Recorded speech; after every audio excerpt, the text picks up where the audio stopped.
Bismillahirrahmanirrahim. Hari ini kita akan tengok daripada silibus KSSM tingkatan 5 iaitu bab 2, sebatian karbon. Ada beberapa istilah baru yang anda akan jumpai sepanjang bab inilah. Okey. So sebatian karbon bermula dengan 2.1 jenis-jenis sebatian karbon. Okey. So, karbon, dia punya first point ni, karbon berpindah dari atmosfera kepada organisma hidup di bumi dan kembali ke atmosfera. Berdasarkan Rajah 2.1, dapatkah anda terangkan proses yang berlaku? Okey, sebenarnya proses ni you dah pernah tengok dalam silibus sains tingkatan 2 iaitu kitar karbon. So, saya dah semak dalam buku teks tingkatan 2 iaitu di muka surat 26 buku teks tingkatan 2. Saya rasa mesti awak pernah jumpa dah ni. Mesti kalau you try to refresh your memory, mesti pernah tengok dah rajah ni. So, yang ini kali pertama yang you diperkenalkan dengan kitar karbon dan kitar oksigen tu. So, dari situ sebenarnya the starting point of this lah. Okay. So, asas di tingkatan 2 tu digunakan di tingkatan 5. Okay, so boleh tengok buku teks tingkatan 2 kalau nak tengok balik mana datang karbon dioksida kalau dah lupa lah. Okay, so guna your MOE email D5 tu. Okay, so buka dekat D5, you can access to any buku teks dari form 1, dari standard 1 in fact, sampailah tingkatan 5. Nak dalam bahasa Inggeris ke, bahasa Melayu ke pun boleh. So guna your MOE email bagi murid-murid sekolah KPM lah. Okay, yang MRSM I'm not too sure macam mana you nak access buku teks. Okay, so anyway, itu adalah pengenalan awal tentang karbon. Okay, so dalam tingkatan 5 ni belajar pasal apa? Okay, so first kita kena tahu dulu apa tu sebatian karbon. Sebatian karbon is just satu sebatian yang mesti ada unsur karbon. Mesti ada unsur karbon. Karbon dekat dalam jadual berkala kan ada karbon. So ada unsur karbon dalam sebatian tu, maksudnya sebatian tu sebatian karbon. Itu sahaja. Okey, cumanya sebatian karbon ini kita boleh pecahkan kepada sebatian organik dan sebatian tak organik. Jadi saya dah simplifykan nota dia into this. Okey. Sebatian organik adalah sebatian yang berasal daripada benda hidup. Okey. Dan unsur karbon itu terikat secara kovalen. Istilah kovalen ni kalau dah lupa, bila you belajar? Tingkatan 4 bab 5. Ikatan kimia. Okey, so you pernah jumpa dah istilah kovalen ni. Okey, disebabkan karbon ini adalah satu bukan logam, so dia punya ikatan dengan unsur lain tu adalah secara kovalen. Okey, dia terikat secara kovalen dengan hidrogen, nitrogen, sulfur dan fosforus. Itu sebatian organik. Dia berasal daripada benda hidup. Okey. Sebatian tak organik pula adalah berasal daripada benda bukan hidup. Contoh, oksida karbon. Oksida karbon ni macam karbon dioksida, karbon monoksida. Nanti ada orang akan tanya, kenapa karbon dioksida dikira sebagai sebatian tak organik? Sebab kita duk fikir macam kita kan, bernafas, kita bernafas mengambil oksigen, tetapi kita mengeluarkan karbon dioksida. So kita akan anggap macam karbon dioksida tu berasal daripada benda hidup lah kan. Tetapi because karbon dioksida juga dihasilkan oleh benda bukan hidup, mari kita tengok why carbon dioxide is not considered as an organic compound. Mana dia? Ni. Okay.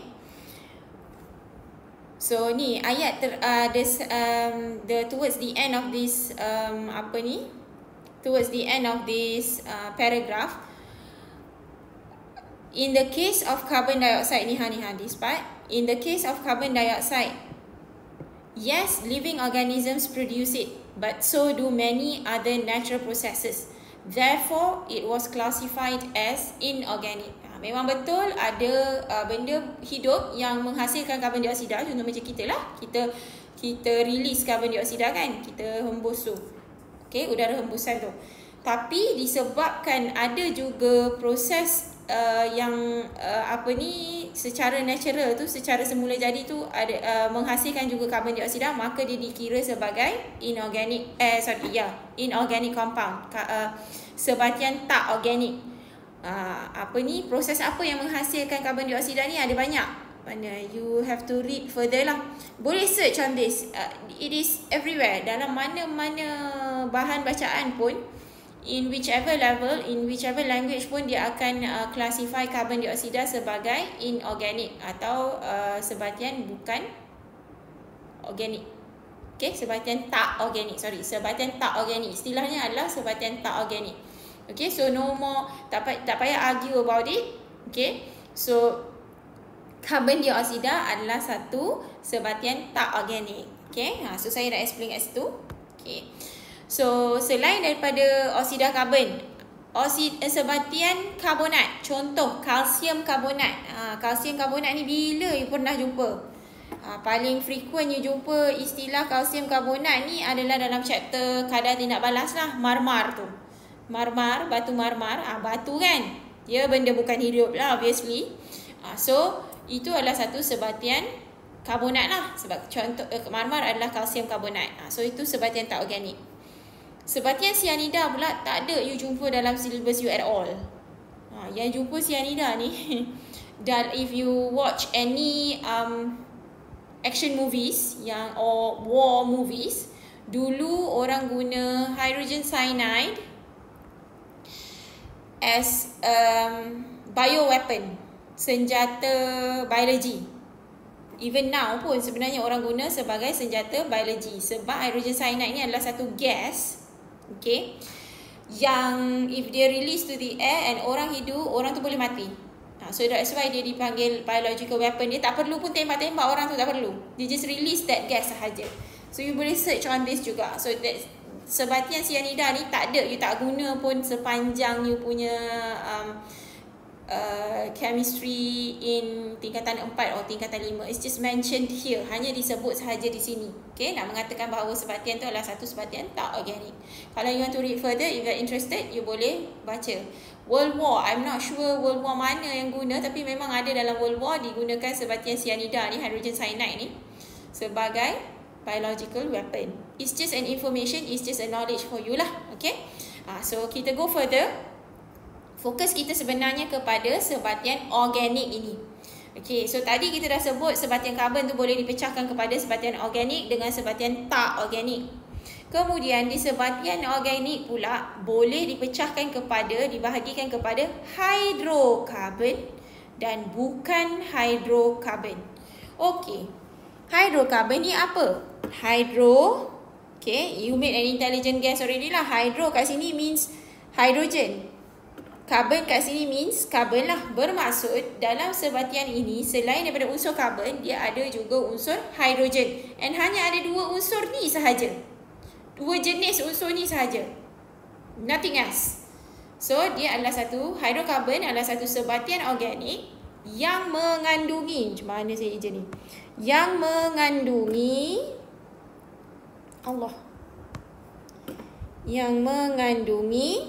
hidrogen dan karbon sahaja. Perkataan sahaja tu mesti ada, and this came up in SPM 2021. Definisi atau berikan maksud bagi hidrokarbon. Jadi jawapannya adalah sebatian organik yang mengandungi hidrogen dan karbon sahaja. Perkataan sahaja mesti ada untuk dapat satu markah tu. Okay, so that is hydrocarbon. Kalau you tengok dalam contohlah formula tu C3H6, yang ni hydrocarbon lah. Okay, tapi macam ni C6H12O6, yang ni I think you know what it is. Okay, glukosa kan. So dia ada karbon, hidrogen dan oksigen. So ini bukan lagi hidrokarbon. Ini bukan hidrokarbon. Yang ini hidrokarbon.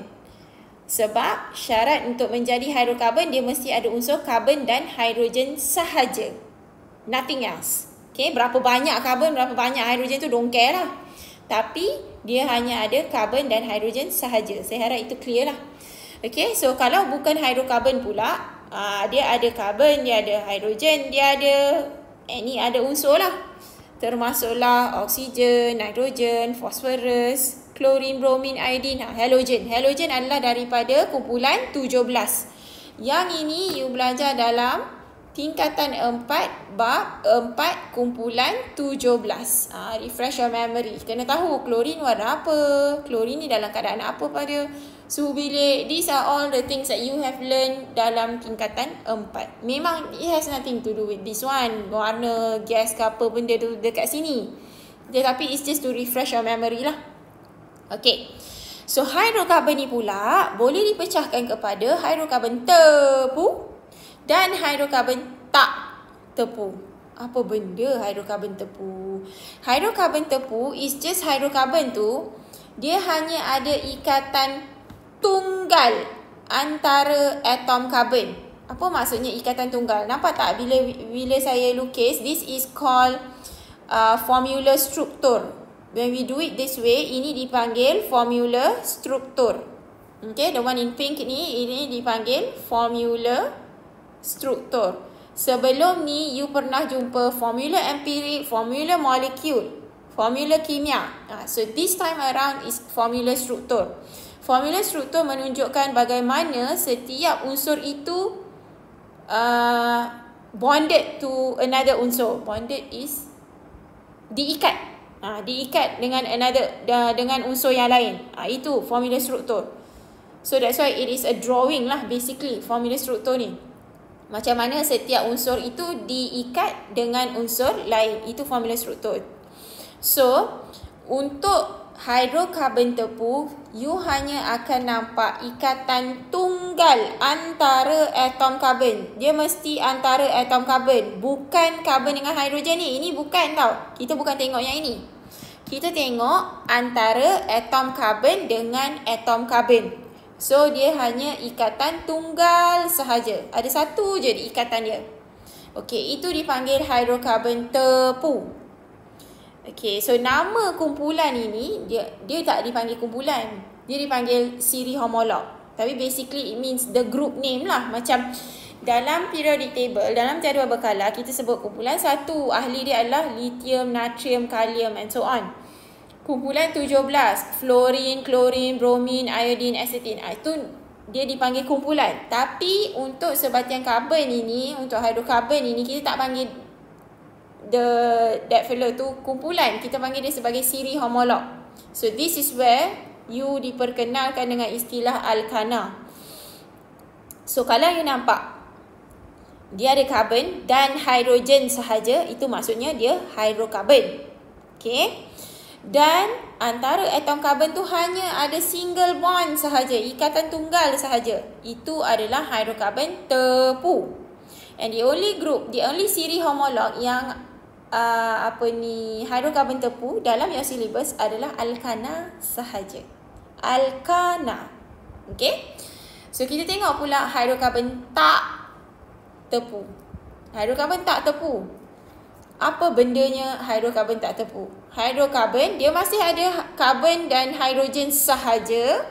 Tetapi antara atom karbon itu, antara atom karbon ada ikatan ganda 2 ataupun ikatan ganda 3. Okay. Antara atom karbon, this is one atom carbon, this is another atom carbon.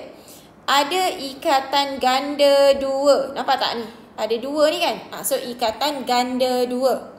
Atau ikatan ganda 3. Antara atom karbon tu. So itu dipanggil hidrokarbon tak tepu. And nama kumpulan ini atau siri homolog ini adalah alkina untuk ikatan yang ganda 2 antara atom karbon. Kalau ikatan ganda 3 antara atom karbon, itu dipanggil alkuna. Depa ni macam adik-beradik. Alkana single bond, alkina double bond, alkuna triple bond. Kat mana? Antara atom karbon. Kena sebutlah antara atom karbon. If not, orang akan assume, oh, antara hidrogen dengan karbon pun boleh. No. It is antara atom karbon sahaja. Okay, so saya harap itu clear lah. Okay, kalau you nak salin notanya pun boleh. Nanti you pause lah video ni Okey, kita tengok pada latihan dalam buku teks pada muka surat 66. Oh ya, semua nota yang saya tulis itu adalah dari muka surat 64 sehingga 65. So you boleh tengok dekat dalam buku teks tu exactly apa contohnya hidrokarbon dengan bukan hidrokarbon. Nampak ni. Kenapa protein dikira sebagai bukan hidrokarbon? Sebab kalau dia hidrokarbon maksudnya ada hidrogen dengan karbon saja kan. Dia ada karbon, dia ada hidrogen. Tetapi dia juga ada nitrogen dan oksigen. Jadi tak bolehlah dia dipanggil hidrokarbon. Dia adalah bukan hidrokarbon. Faham kot? Saya harap saya tak kelirukan awak lah Okey, so kita pergi tengok ni, aktiviti 2A. Okay, so kita tengok aktiviti 2A. So saya harap you try buat dululah soalan dalam aktiviti 2A ni. Buat secara macam maksudnya sendiri pun tak apa. Macam you jot down sikit kan. Untuk you sendiri identify whether you boleh tak kenal pasti sebatian tu organik ataupun tak organik untuk contoh yang pertama kan. So kelaskan sebatian yang berikut kepada sebatian organik atau sebatian tak organik. Okay, satu tips untuk kenal dia tu sebatian organik ataupun tidak. Biasanya sebatian organik ni dia mesti ada ikatan karbon dengan hidrogen. Biasanya. Okay. So kalau macam tu kita akan dapat kenal pasti that A, E dan juga D dia ada karbon, dia ada hidrogen kan. So mesti ada ikatan antara karbon dengan hidrogen ni. So A, D dan E adalah sebatian organik. Tak percaya you check lah. You search, Google search. You akan suka Google search. Cuba search propanol, asid etanoik and also glukosa. Glukosa senang nak tahu dia adalah sebatian organik. Sebab sebatian organik asal maksud dia adalah berasal daripada benda hidup kan. So glukosa kita memang tahulah dia daripada benda hidup. Sebab glukosa dihasilkan daripada asalnya kanji. Sebelum kanji tu glukosa lah the paling kecil dia tu kan. You orang panggil dalam Melayu je. Saya tak boleh ingat pula istilah dia sekarang. But glukosa you memang tahu dia adalah satu sebatian organik. Tapi macam propanol dengan asid etanoik ni, macam mana nak kenal dia tu adalah sebatian organik ataupun tidak? So biasanya sebatian organik ni ada ikatan karbon dengan hidrogen. So itu biasanya. You search lah. Search propanol ni betul ke organic compound?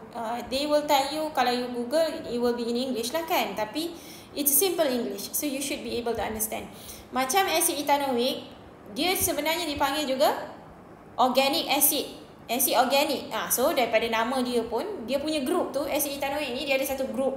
Asid metanoik, propanoik, butanoik and so on. Itu dipanggil acid organic acid. Organic acids. So kita tahulah dia tu adalah sebatian organik. Okay. Untuk yang C, plumbum 2 karbonat dengan B ni, dia tak ada ikatan karbon hidrogen tu. Mana nak tahu sebab formula dia pun tak ada kan hidrogen tu. So dia adalah sebatian tak organik. And also saya dah explain extensively berkaitan dengan karbon dioksida earlier.